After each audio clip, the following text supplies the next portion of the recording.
L'invité aujourd'hui sur ce débat, c'est Fabrice Epelboin. Il est spécialiste des réseaux sociaux et enseignant à Sciences Po. Bonjour Fabrice.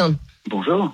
Et merci d'être avec nous dans Estelle Midi sur ce débat qui est passionné et assez passionnant parce qu'on parle d'un tout petit fait finalement.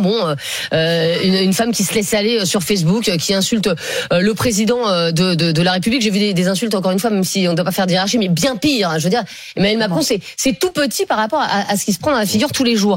Et finalement, cette femme est arrêtée et risque quand même 1 an de prison et 15 000 € d'amende. Et on se dit quand même que, bien sûr, il faut les insultes, ça doit être puni, mais même si c'est pas bien, je veux dire, il y en a tellement sur les réseaux sociaux qu'on est étonné que celle-là ait retenu l'attention du président de la République et de la sous-préfète.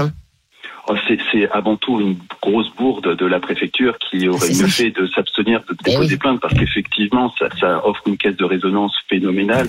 Il faut rien exagérer, nous ne sommes pas, en tout cas, pas encore en Russie. Cette jeune femme, qui normalement ne risque rien, elle va juste passer de la garde à vue. Et pour ceux qui approuvent ce type de méthode, ça lui fera une leçon et peut-être que ça calmera les autres, mais a priori, au vu des premières réactions, ça n'a pas vraiment l'air d'être le cas. Non, pas là, non. Ben oui, en fait, j'ai envie de vous dire, c'est presque pire, quoi, maintenant.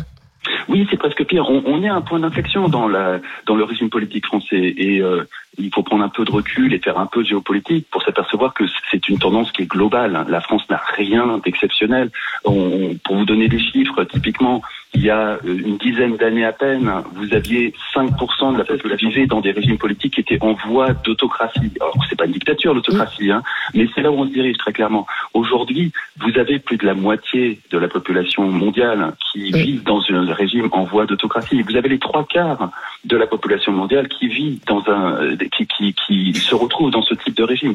La France ne fait que suivre la tendance. Le système démocratique n'est plus le système qui produit de la richesse, qui génère du commerce, qui crée de la valeur.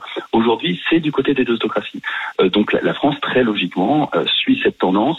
Peut-être qu'elle va éviter d'y aller, mais rappelons tout de même que les États-Unis, qui sont le chantre du premier amendement et de la liberté d'expression absolue, eux-mêmes sont en train de restreindre de façon drastique la liberté d'expression. Donc prenons un peu de recul. Oui, effectivement, la démocratie, c'est un peu derrière nous, malheureusement, mais la France n'a rien d'une exception. La France suit une tendance mondiale. Oui, mais ça veut dire ce fait divers que finalement chaque personne qui insulte ou qui émet une critique virulente envers le président de la République peut potentiellement recevoir la visite des policiers. Enfin, ça va faire beaucoup de gens. Oui, voilà, ça n'ira pas plus loin que ça. Encore une fois, nous ne sommes pas en Russie, nous ne sommes pas une dictature. Même si nous ne sommes plus une démocratie, nous ne sommes pas une dictature pour autant. Le monde n'est pas binaire. On n'a pas d'un côté les démocraties, de l'autre les dictatures.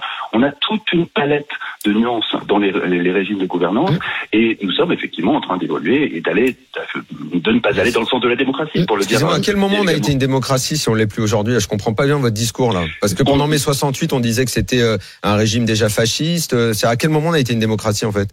Alors, on a été une démocratie dans la théorie, dans la mesure où, fondamentalement, la liberté d'expression était un concept. Et la liberté d'expression est devenue une réalité à partir du moment où on a donné les moyens à la population de s'exprimer autrement au bistrot du coin. Et ça, c'est très récent. Ça a une dizaine d'années, pas plus. Et au final, on a été dans une illusion de démocratie pendant un bon bout de temps. Aujourd'hui, l'illusion n'est plus possible vu que tout le monde peut s'exprimer. Il y a 20 ans, vous pouviez traiter Macron de tous les noms au bistrot du coin, et vous n'étiez pas du tout importuné, et même si le quartier entier était au courant, vous n'étiez en aucun cas importuné. Aujourd'hui, les choses ont changé. La démocratie se retrouve face à une réalité, elle est obligée de faire face à ses concepts de base, les droits de l'homme, la liberté d'expression, et on s'aperçoit tous que les droits de l'homme, c'est un concept, c'est un fantasme. La réalité de l'action de la France à travers le monde ne suit pas du tout les droits de l'homme. La réalité de la démocratie française n'a que très peu de choses à voir avec la démocratie et la liberté d'expression.